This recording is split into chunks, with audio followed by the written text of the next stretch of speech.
Sup you beautiful people. Hope you've had a fantastic day. Welcome back to another new episode of What If Naruto Was Justice League's Fire Shadow. If you guys enjoy this what if, comment down below and let me know. And go ahead and check out other what ifs in the channel after watching this video. Don't forget to subscribe and leave a like, and also share this video with your friends. So now let's start this video. Naruto quickly fired several of his kunai that were chakra infused yet again while Diana, Superman, Hawkgirl, and Green Lantern took to the skies, ripping out holes on the building, and ripping off sections of the walls, to expose the rest of the aliens to the sunlight. It was here that the Imperium managed to free itself from the pain of the sunlight, by shocking John into releasing him, and he escaped, leaving the Carter double to die along with the others. Diana spotted that and used her lasso to hold the ship down, and keep the leader of the invaders from escaping. Superman was able to defend John alongside the Hokage, who used his wind techniques, and his throwing weapons which were chakra enhanced and loaded with explosive tags, to do the most damage alongside the Kryptonians' use of heat vision in battle. But the alien ship fired a beam at Diana, forcing the Amazon to block it and allow the aliens to escape. Hawkgirl however came on the scene and used her mace to stop the ship, allowing the fully recovered Amazon to catch the rope once more to prevent the Imperium from escaping, just as a doorway was revealed from the alien mothership. Diana yanked hard on the lasso and dragged the being back, just as the Hokage came up to the plate, and took out his father's kunai once more, and aimed at the ship, just as Hawkgirl began to attack once more.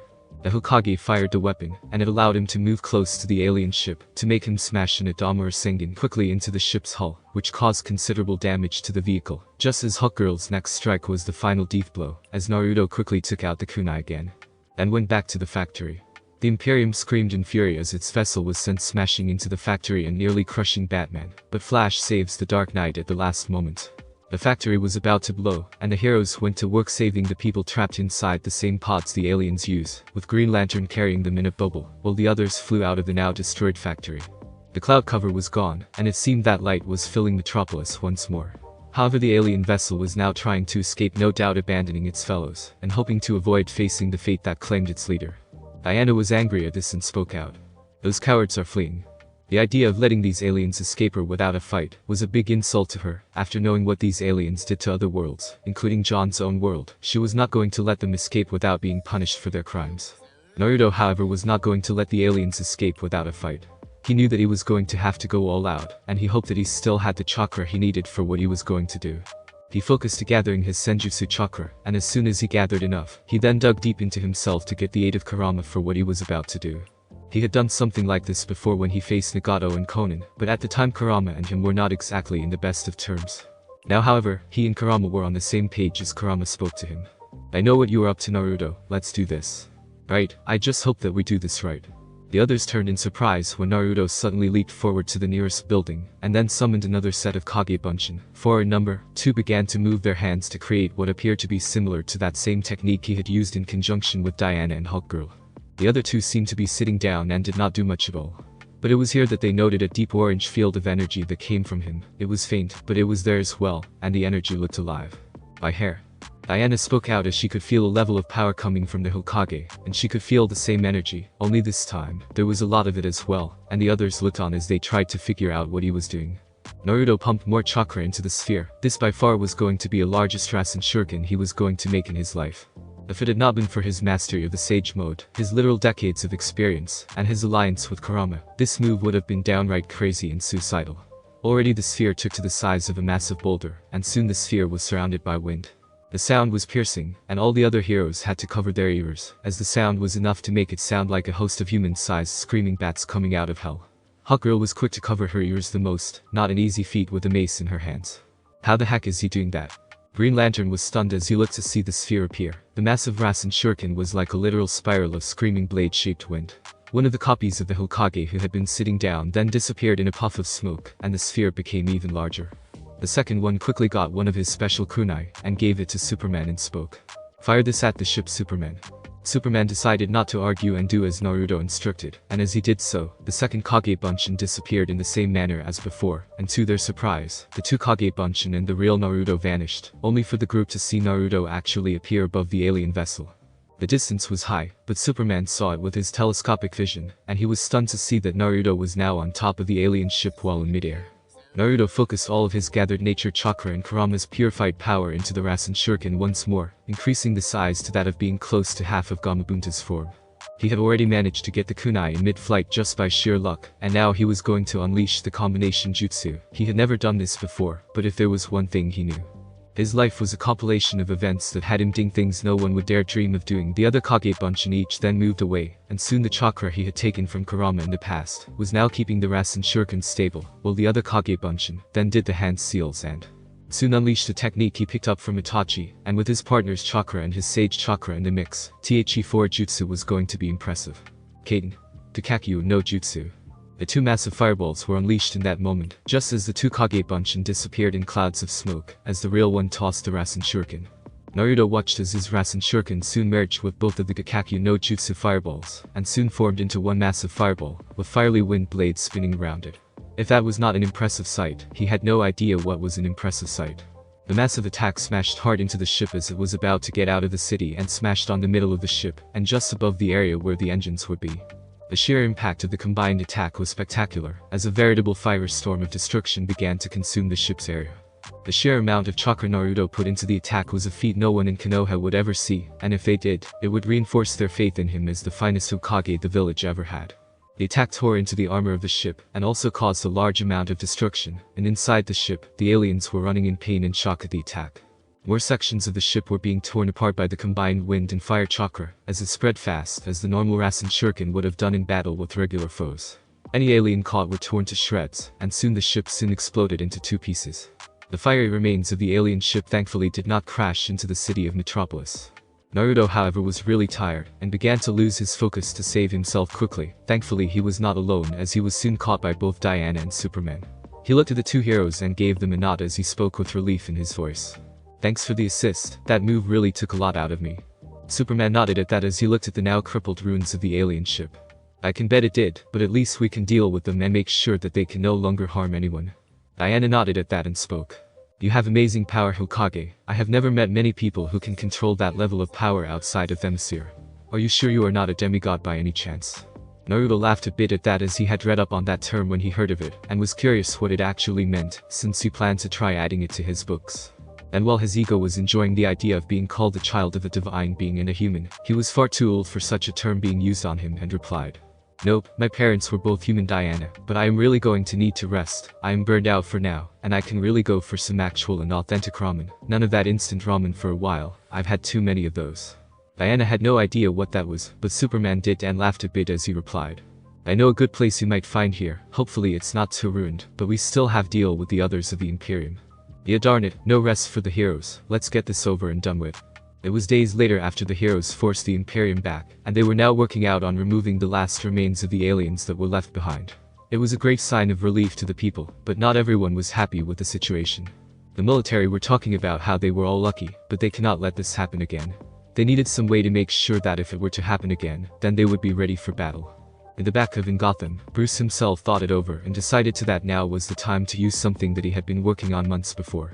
The original purpose of the item in question was for space exploration and also for observation. But now the purpose was changed for defense of Earth. In a massive space station above the Earth, Superman could not help but feel a bit amazed by the looks of Earth while he and Bruce were in the watchtower. He knew that Bruce had his hands on a lot of things, and had the money, manpower, resources, technology, and know-how, but this was certainly up there in the list. "Impressive, are you sure that your stockholders don't know about this, Bruce?" That man merely nodded and replied, "It's a bit of a line item in the Waynetic Aerospace R&D budget, so it's strictly off the books for the duration." So in answer to that, no, it's not in the knowledge of anyone in the company, and I've already begun the paperwork on how to have this be given as a donation by Bruce Wayne to the cause of defending the Earth. This can serve as an early warning system area, and also as a base of operations for all of us, if we need to work in unison to help keep the world safe. The two turned as both Flash and the newly codenamed Diana were walking towards them with styrofoam cups in hand, as the speedster spoke in a very amused voice. "And it's got very well-stocked kitchen, which by the way is wicked. Ice matcha by any chance, big guy?" Superman sighed a bit and shook his head with a smile. As he took energy from the sun, he had no need to eat or drink, but he did like food. But he had a lot on his mind, and food was not one of those things. "No thanks. Suit yourself." As for Diana, she was still getting used to the taste of matcha on her tongue. She found it to be a totally new and different experience as she spoke. We don't have these in Themyscira." Flash grinned and replied to that. "Stick with me, princess, there's a lot more you have to see." "Perhaps I will." Flash grinned at that, and the two other heroes in the room were also somewhat thankful. They were soon joined by Green Lantern, and Hawkgirl, the former Marine, then spoke to the two heroes. This is an impressive installation. Very impressive, but I get the feeling that there is more to this than just showing off this place. Superman nodded at that and looked at Earth, and as soon as he gathered his thoughts, he spoke to them. I once thought that I could handle defending the Earth by myself, but I was wrong. Working together we save the planet and more. That's why instead of working separately we can work together as a team to become a force that can help ensure that the ideals of justice and peace are better protected. Flash was amused and walked over to the Kryptonian and spoke. Work together, like a bunch of super friends. No offense or anything, but that kind of sounds a bit odd to me and a bit too cheesy. Superman smirked a bit at the humor there and replied. I was thinking more along the lines of a Justice League. It might not be as catchy, but the goal and purpose is still worth it in my book. Flash smiled even more and replied. Do you have any idea how corny that sounds, even worse than the Super Friends bit? He however then turned to face the others in the station and spoke. But I think Big Guy here has a point. Working together is a lot more effective, and with all of us behind, it can definitely be a good thing. Plus combining powers can be a serious advantage in a fight with the more powerful guys we are going to deal with soon. Count me in then. Flash placed his hand on Superman's own as Green Lantern, and Hawkgirl did the same thing with the Green Lantern, placing his hand over Flash's own, while Hawkgirl does the same thing with the two of them, showing their willingness to give this idea a chance. They knew that if they were going to deal with problems like this in the future, working together was better than going it alone, or even in pairs. Not too sure about this, but working together can really be a big boost in all counts. So am I. Diana looked a bit conflicted as she thought about what she was getting into. She had gone from her home to help Man's World, and not it was over, so she had nothing holding her back in going home. But the things she had seen in Man's World told her to stay for a while longer, and perhaps she could tell her mother what she had seen and what she had experienced in Man's World. She then decided to stay and then spoke. My mother would not approve of this, but Man's World is very interesting to me. Very well, I am in. The Amazon princess placed her hand on Hawkgirl's own, and then they turned to Batman, who was looking at the whole thing, while being apart from them with Superman spoke to the Dark Knight. What about you, Batman? Bruce replied in his own fashion. I'm not much of a people person, but if you need me, and no doubt you will, call me. I understand. Hold up, where's John? They found the Martian looking at a console where the image of Mars was. The alien retained his calm facade, but Superman could see that the Martian was not the least bit calm, and he could understand just why the Martian looked that way to his now devastated homeworld. John? Mars is dead and gone now, and I am the last of my kind anywhere. John, I know that none of us can take the place of your family at all, but we would be honored if you were to call Earth home. The Martian looked at the Kryptonian and smiled as they shook their hands, and as they came back to join the others.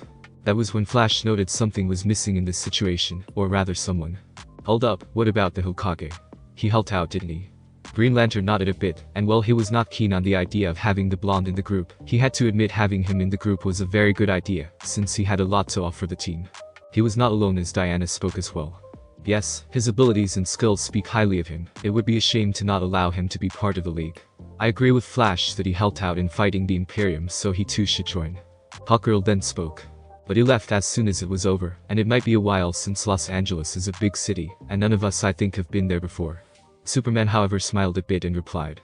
I don't think looking for him is the key. All we have to do is be there. He will be the one to find us. In the outskirts of LA. Naruto was tired and decided to remove his mask and get some much needed sleep. The battles had been demanding, and he was relieved that Los Angeles was not hit by the Imperium.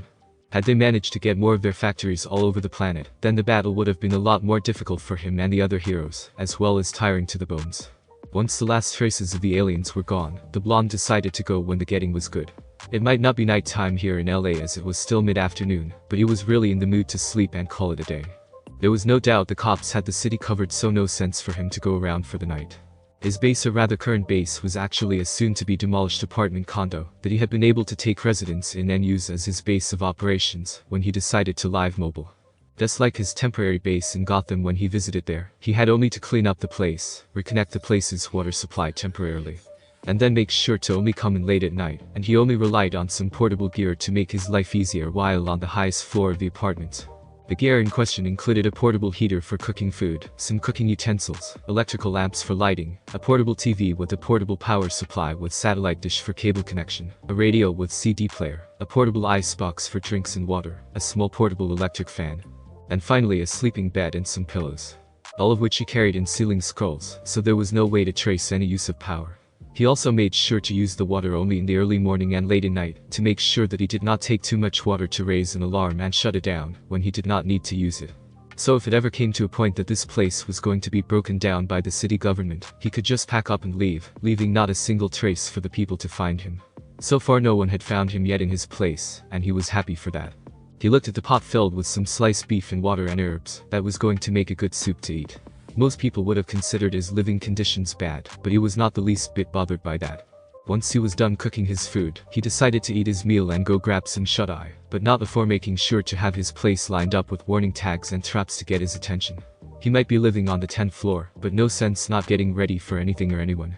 He sat down and began to eat straight from the pot, and enjoyed the taste of food in his stomach. He also cracked open his icebox, and get one of the drinks he had bought, namely a fruit drink which was melon. As he ate and drank, he felt his body begin to heal better, and he thought to himself, man, what a long week this has been, but it was certainly worth it. HMPH, you still didn't ask to spar with that Superman guy. It should have been fun now that this whole alien invasion thing is overdone with. Not now, Kurama. I am in the mood to rest and take a long breather before Carolyn decides to make my life hell again, for not telling her where I was, am I fine, and when am I coming back to work. You have any ideas how many emails I got from her demanding I answer her? And if she did not get an answer soon, she would fire my ass. The woman's a slave driver sometimes. Heh, maybe she is, but at least you like her, the very attractive editor who happens to be willing to publish all that crazy itcha books of yours, and that biographical novel of yours as well. Plus you and her have a very dynamic relationship. She might say she is older than you, but if she knew how old you actually were. I suppose so. Anyway, that can wait. For now, it's time for some food. Yeah, right, I still remember the time you gave her that copy of your first book, and she looked at you as if you had lost your mind. Then she decided to see if you knew what you were writing, and well, we both know what happened. If she had any idea that you were older than her, then she might have realized the reason that you said what you said. Though that one I said about being the real cradle robber in the room. I got to agree on that one, not exactly the kind of words one said to a prospective boss. HMPH. Be thankful she was willing to put you to the test and liked what she had seen and experienced. She also not in the mood to be married yet, and she's alright with the idea of hooking up with you without any demands and strings attached. Though that choice she made might change in the times to come, since you gave her a very interesting demonstration of your prowess, and not in the terms of writing either. For all you know, she might be willing to let you have some time with Catwoman and Poison Ivy if you be extra nice to her. Naruto chuckled at that and had to agree with Kurama's statement, but just as he was dusting off his meal for the day, his senjutsu senses were quick to pick up several signatures, and it was obvious to him who those people were. And it was also obvious to Kurama as the demon fox spoke in a slightly amused tone. Well now, it seems we have company. What on earth are they doing here? Kurama chuckled at the confusion of his partner and replied. Maybe they have something to talk to you about, Naruto. Why not go and meet up with them to find out what's on their mind? Naruto sighed as he decided to go out of the place he called home, and moved to the roof of the building, and decided to mentally allow himself to be detected, so that they could find him. It was not long before he spotted one massive-looking plane, but his senjutsu senses told him that it was Batman who was flying it, so he relaxed as it was coming in. And he did not have to look hard to see that Hawkgirl, John, Superman, Diana, and Green Lantern were now coming in. Batman apparently moved to land his plane elsewhere, as the other heroes moved to meet him. But just as the heroes went to him, there were explosions, the sounds of shouting, and a lot of moving about in the apartment complex. For a moment, the whole team of heroes panicked, but noted that Naruto was not panicking, and he told them why. Naruto already noted that Flash was not with them, so he might have taken the more direct route right into his traps. Don't worry, it's just Flash stumbling through my alarm system. He should be here right about. And sure enough, Flash appeared from the door and was covered in soot, coughing, some small tears here and there, plus smudges on his face. Naruto tried not to laugh at the look of the speedster, since doing that was not the best of ideas, but he did give a teasing comment. Now? Had an interesting trip in my maze, Flash. The speedster glared a bit and replied as he dusted himself off and spoke. What the heck was that? My traps and alarms just in case I got unexpected visitors, and don't worry, the explosions were not that powerful and were designed to disorient people, not outright kill them. Though you had ruined my place, so moving again is going to be needed. Not to mention I have to work on getting all the materials I need to replace the traps you messed up. I didn't see a single trap down there. What sort of traps do you use anyway? Not the kind you're familiar with, but I'm a ninja, so my traps don't exactly count as the ones you normally see.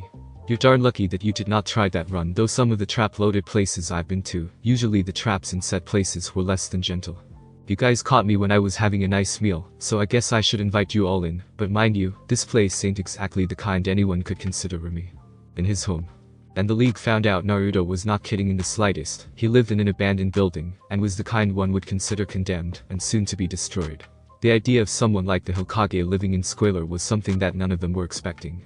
Diana could not help but be appalled at the living conditions of the Hokage, as they went into his apartment as he called it. She had hoped to find him living in a more comfortable setting, nothing like this, and while it was clean, it was certainly not a place one lived in. She made that obvious as she spoke to Naruto, who was wearing his mask. How can you live like this, Hokage?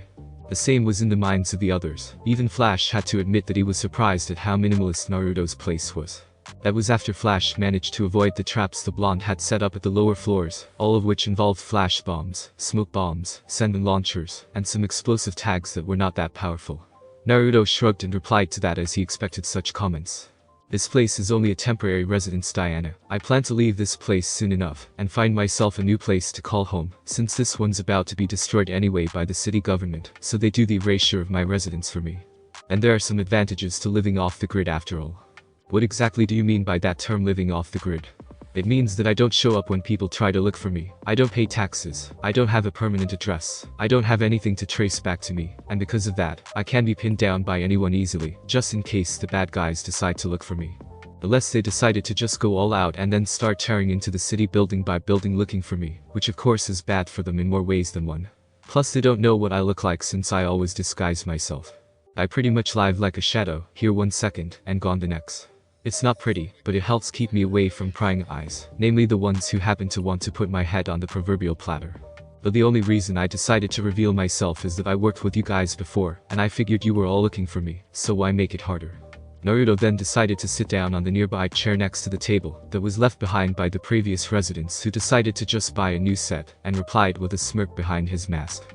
So, what brings you all here? Superman looked around and replied a bit once he had taken in a lot of details of the place, and he had no doubt that Batman had done the same thing. We came here to ask if you wish to join us, but I have to ask something. I noted all the stuff you have, and I can tell that you did not steal this, since these items look too well cared for to be owned by someone for a long time, so that means you bought them. My question is, how did you buy those while living in a place like this? You don't sell yourself out as an assassin when you're not helping people, do you? The others were a bit worried about that. They had already seen him in action, and his confession about being a killer before was still fresh in their minds. Naruto laughed a bit at that and replied honestly to them. Nope, I may be a ninja, but I don't go around killing people for money. If it was for bounties for wanted felons and crooks that the government want caught, I would try taking them alive, but I don't take bounty jobs unless I have to.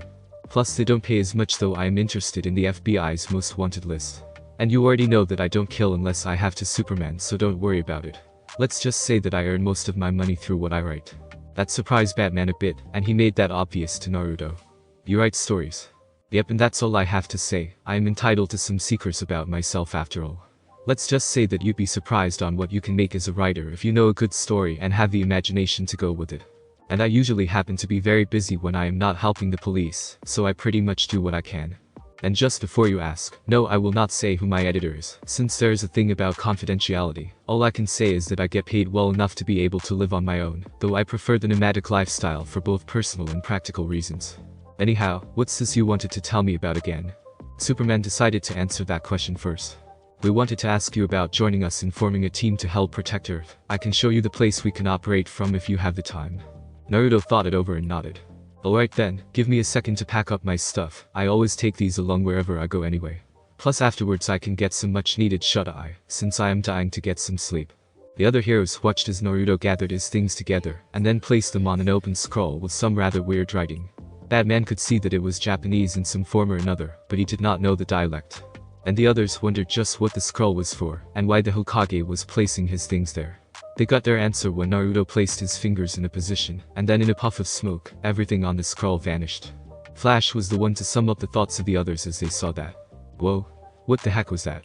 Naruto grinned a bit as he wrapped up the scroll and tied it up and replied as he placed the scroll away into his pouch.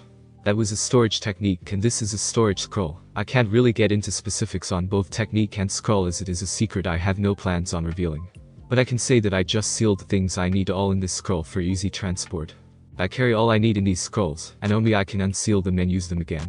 They don't weigh me down either, so no need to hire anyone to haul my stuff around, less likely that I leave a trail behind anyway. John whistled as he replied. Got to admit, that's pretty darn handy. Diana herself nodded as well. The technique was surprising and interesting to the Amazon princess, as she had never seen a technique like that before.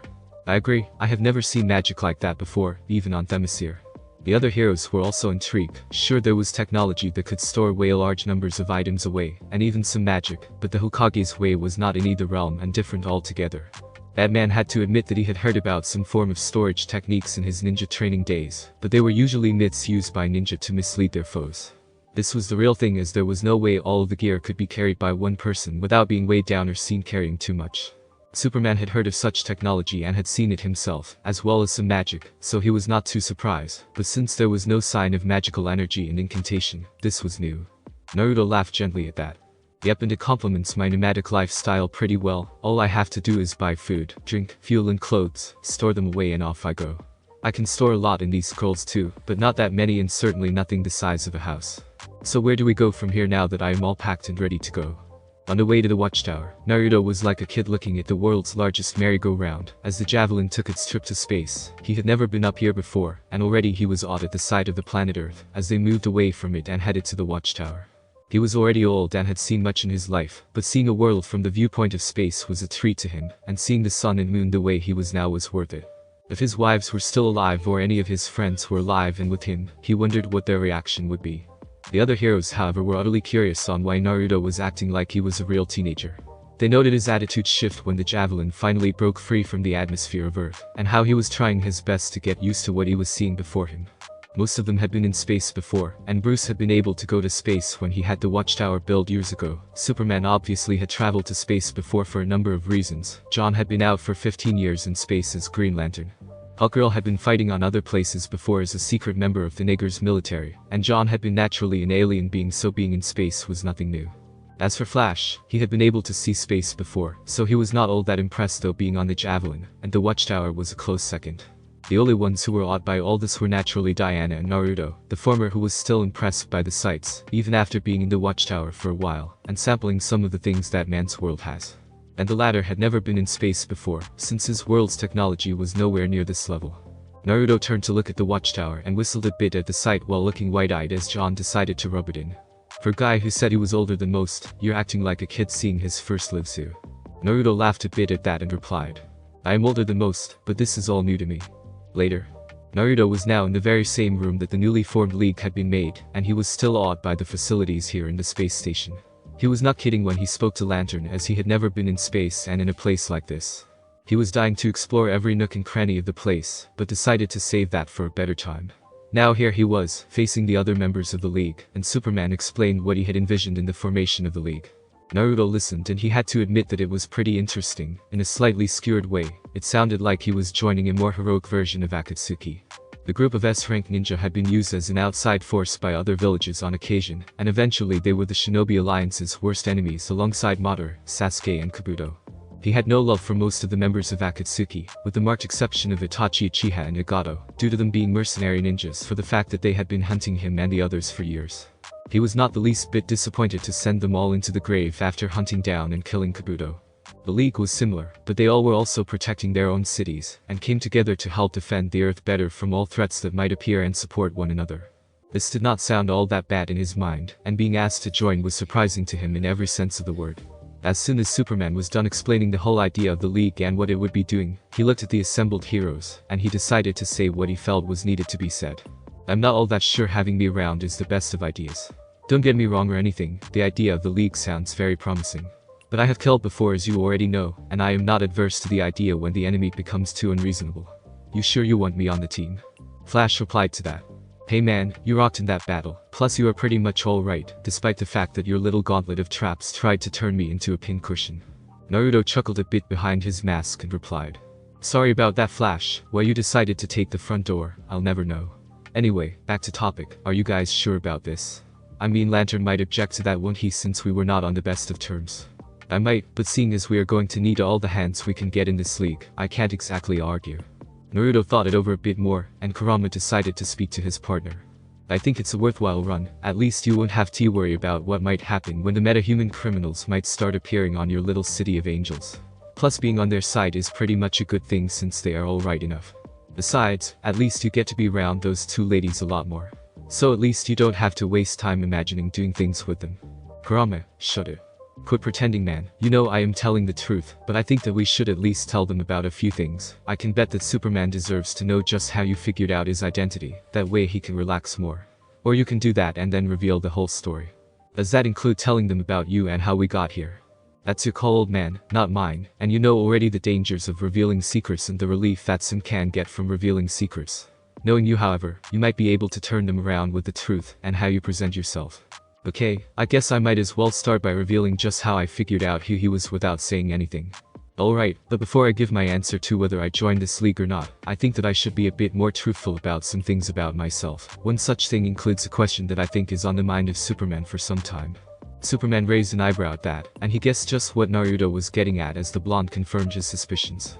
You want to know how I knew about your most guarded secret, right, Superman? Yes, I had wanted to ask you that, but since you haven't revealed it to anyone, I can guess you are a man of your word. But why are you telling it now? Not all of it actually. I am only going to focus on just the important details on my side of the story. I am not going to break my promise to you after all, and I am a person who values promises. Anyway, when I first came to Metropolis, I had used a special jutsu of mine, taught to me by some very unique beings.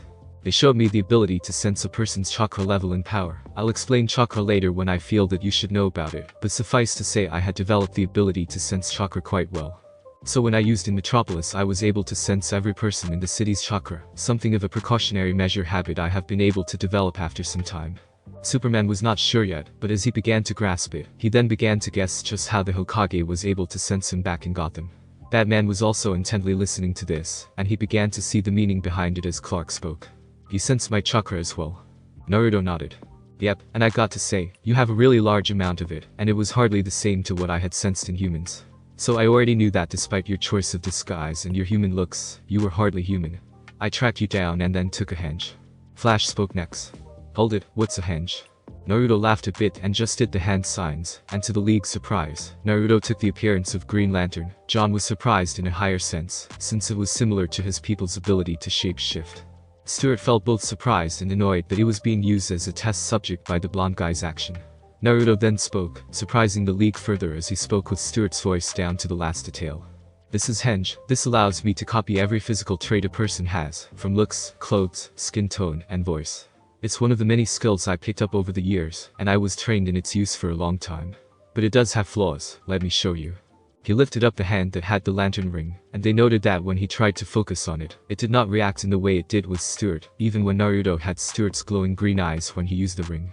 Naruto then placed his fingers together and shouted a bit. Release. The smoke appeared and Naruto was back to his original form, and he finished. I can only copy the physical things of a person, not the memories, powers, that sort of thing, useful for infiltration and misdirection, but not so much. It's not that effective either if you face high-ranking, experienced, and skilled ninja since they can tell the difference.